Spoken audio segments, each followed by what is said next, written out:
Good morning friends. आज मैं आपके लिए लेके आई हूँ समास। क्या लेके आई हूँ? समास, जो इंग्लिश में क्या बोलते हैं? कंपाउंड। क्या बोलते हैं? कंपाउंड। जहाँ दो वर्णों के मेल को संधि कहते हैं, मतलब जब अलग अलग वर्ण मिलते हैं हमारे, तो उसके मेल को संधि कहते हैं। तो वहीं दो समासिक शब्दों के मेल की क्रिया को समास कहते हैं। वहाँ पे हमारे वर्ण मिलते हैं तो संधि कहलाते हैं, और यहाँ पे हमारे दो अलग अलग शब्द जब मिलते हैं, शब्द मिलते हैं, तो वो हमारे समास कहते हैं। या हम इस तरह कह सकते हैं जैसे कि शब्दों के समूह को संक्षिप्त या संकुचित करने की क्रिया को समास कहते हैं। आए समझ में? जैसे यहाँ पे क्या है? राजकुंवर। राजकुंवर किसे कहेंगे? राजा का कुंवर, या जो राजा का लड़का है उसको राजकुंवर कहेंगे। तो उन्होंने सीधे राजा का कुंवर न कह के राजकुंवर कहा। इसी तरह यहाँ पे देखो, सेनापति। सेनापति कहते हैं ना, तो वो सेनाओं का मेन रहता है, इसलिए उसको सेना का पति मतलब सेनापति कहते हैं। ठीक है, तो इसी तरह यहाँ पे परिभाषा दी गई है। देखो, दो या दो से अधिक शब्दों के पारस्परिक संयोग से शब्द बनाने की प्रक्रिया को समास कहते हैं। समास द्वारा हमें नए पद को समस्त पद और या समासिक पद कहते हैं। जैसे सोने का कमरा, तो हम क्या बोलते हैं उसको? शयन कक्ष, मतलब बेडरूम। अब ये तो समास हो गया, लेकिन हम जब इसको अलग करते हैं तो उसको क्या बोलते हैं? समास विग्रह। शब्द समूह को संकुचित रूप से प्रस्तुत करके भाषा में सौंदर्य को बढ़ाते हैं, परंतु जब इन समासिक पदों को पुनः अलग करते हैं, मतलब अलग अलग किया जाता है, तब यह क्रिया क्या कहलाती है? समास विग्रह कहलाती है। जैसे यहाँ पे सोने का कमरा, तो हमने नया शब्द बनाया शयन का, पर जब इसको विग्रह करेंगे, अलग अलग करेंगे, तो क्या होगा? शयन कक्ष मतलब क्या होता है? सोने का कमरा। ठीक है, तो इसकी परिभाषा है कि सामासिक पद को तोड़ने की प्रक्रिया को समास विग्रह कहते हैं। तोड़ने मतलब अलग करना। ठीक है, तो अब यहाँ पे हमारे समास के भेद हैं, काइंड्स ऑफ कंपाउंड। तो समानता समास के दो पदों के मेल से बनता है, आपको पता है, दो अलग अलग शब्दों के। तो इसमें शाब्दिक अर्थ पर बल जिस पद पर अधिक पड़ता है उसे प्रधान पद कहते हैं। मतलब मेन बल, मेन चीज, यानी मेन मुख्य चीज जो होती है, मेन पार्ट्स होता है, उसको प्रधान पद कहते हैं, और जिस पद पर कम बल पड़ता है उसे गौण पद कहते हैं। समास के अंतर्गत पहला पद हमेशा प्रधान होता है और दूसरा, और कभी कभी दोनों पद प्रधान होते हैं। तो अभी हम जानेंगे कि समास के कितने भेद होते हैं। तो ये देखो, आप इसमें दिया गया है, आपको इस तरह बनाया हुआ। तो पहला क्या है? अव्ययी भाव समास। सेकंड है तत्पुरुष समास। थर्ड है कर्मधारय समास। फोर्थ है द्वंद्व समास।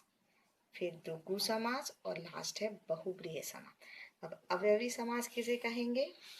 देखो, जिस समास में प्रथम पद प्रधान तथा अवयव हो उसे अव्ययी समास कहते हैं। अवयव, आपने मेरा वीडियो देखा ना अवयव वाला, जिसमें अवयव मतलब आधिकारी शब्द जो चेंज नहीं होते हैं, उनमें हम संज्ञा सर्वनाम विशेषण में हम चेंज नहीं करते, तो वो हमारे क्या होते हैं? अवयव होते हैं, आविकारी शब्द। अगर ये यहाँ पे मिलता है हमारा, तो वो कौन सा समास है? हमारा अव्ययी भाव समास है। जैसे एग्जांपल दिया है, प्रतिदिन। प्रतिदिन मतलब प्रत्येक दिन। अब इसको आप चेंज कर सकते हो क्या? नहीं कर सकते ना, इसलिए क्या है? ये हमारा प्रति अवयव है। इसी तरह प्रतिवर्ष, प्रत्येक क्षण, आजीवन, जीवन पर्यंत। आजीवन को चेंज कर सकते हो आप लोग? नहीं कर सकते। आम जन्म, जन्म भरता। तो यहाँ पे आपने देखा होगा कि इसमें हमारा क्या है? ये हमारा क्या है? अवयव शब्द है।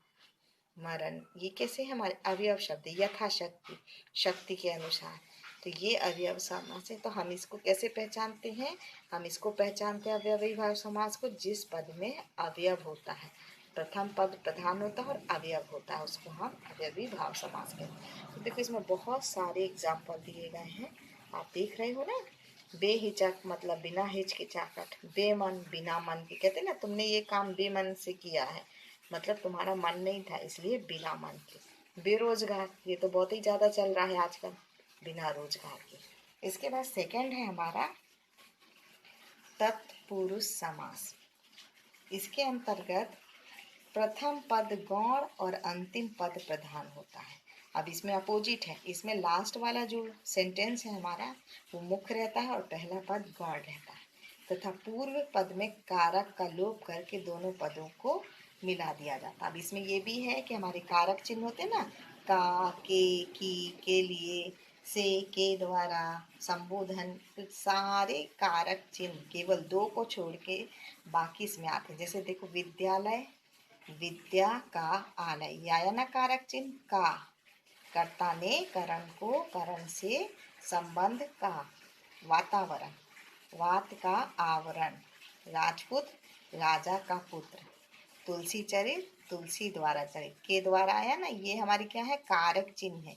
तो हम इसको इससे पहचानते हैं। टेक्निक है ये कि आप कैसे पहचानोगे, इसके बीच में हमेशा कारक चिन्ह आता है, वो समास हमारा कहलाता है तत्पुरुष समास। इसके एग्जाम्पल और हैं, देखिए अभी मैं आपको दिखाती हूँ। यहाँ पे ये देखो, यहाँ पे उन्होंने कारक चिन्ह दिए हैं जिसमें अधिकरण तत्पुरुष आता है, कर्म समास आता है, करण, संप्रदान, अपादान और संबंध। इसमें आप देखोगे कि हमारे कौन से कारक चिन्ह नहीं आ रहे, संबोधन नहीं आ रहा और कर्ता नहीं आ रहा। दिख रहा कि नहीं दिख रहा, वो दोनों को छोड़ के बाकी ये सारे हमारे कारक चिन्ह इसमें आती हैं।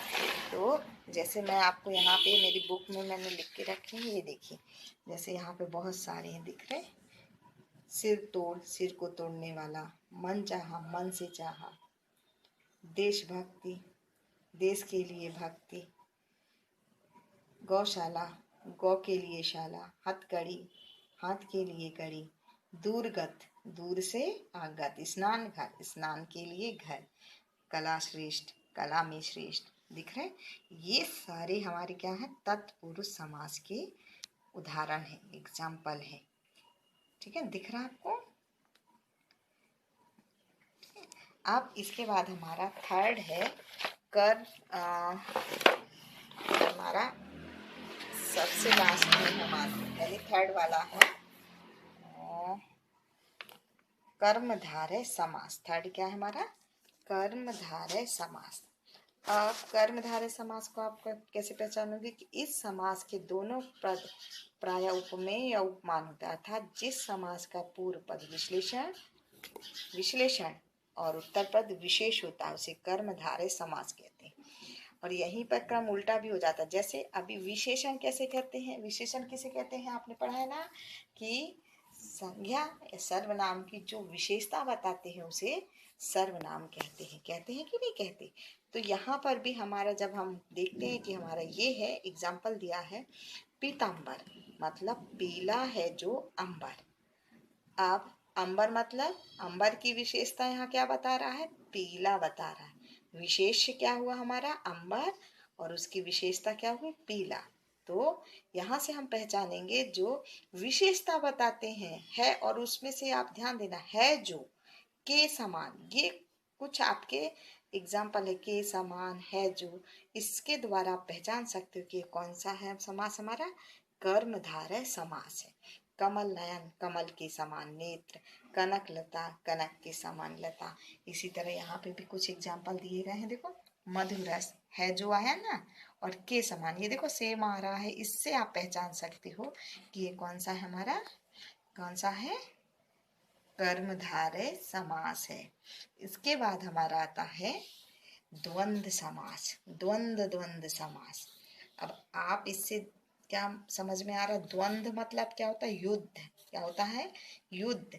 अब इस समास में दोनों ही पद समान रूप से प्रधान, मतलब इसमें ये वाला भी कम नहीं रहता और दूसरा वाला भी नहीं कम रहता, शब्द दोनों शब्द हमारे क्या रहते हैं, बराबर के रहते हैं, टक्कर के रहते हैं। तो द्वंद्व मतलब उन दोनों में लड़ाई होना, और इनके जोड़ने वाला संयोजक लोप होता है। जैसे राम कृष्ण, राम और कृष्ण अपोजिट है ना, और कई बार अपोजिट वर्ड्स भी आते हैं जैसे रात दिन। यहाँ पे देखो योजक चिन्ह है, इसके द्वारा भी आप पहचान सकते हो कि कौन सा है, द्वंद्व समास। मतलब माता पिता, द्वंद्व होना, एक दूसरे में लड़ाई होना, अपोजिट होना, पाप और पुण्य, सुख दुख, सुख और दुख, राजा और रंग। जब आप इसको विच्छेद करोगे तो इसको में और जोड़ दोगे, तो ये आपका कौन सा समास है, द्वंद्व समास। इसके बाद आता है आपका द्विगु समास। क्या आता है? द्विगु समास। जिस समास में प्रथम पद संख्यावाचक होता है उसे द्विगु समास। संख्यावाचक मतलब नंबर, काउंट। देखो इसमें ये है अष्टकोण। अष्ट मीन्स क्या? संस्कृत वर्ड है। ये अष्ट मीन्स होता है 8 कोण। इसी तरह अठन्नी कैसे वो पुराने जमाने में चलती थी ना, 8 आनों का समूह। अब यह और ये भी एक वर्ड आता है समूह से भी आप जान सकते हो कि ये कौन सा हमारा द्विगु समास है। पंजाब 5 नदियों का समूह। पंचानन 5 आननों का समूह। पंचवटी 5 वटों का समूह। तो इसमें सब में देखो आप, सब में आप देख रहे होंगे कि इसमें सब में संख्यावाचक शब्द आ रहे कि नहीं आ रहे? तो इससे आप पहचान सकते हो कि कौन सा समास है, द्विगु समास है। ठीक है, आया समझ में आपको? इसके बाद आपका लास्ट में आता है बहुप्रिय समास। क्या आता है?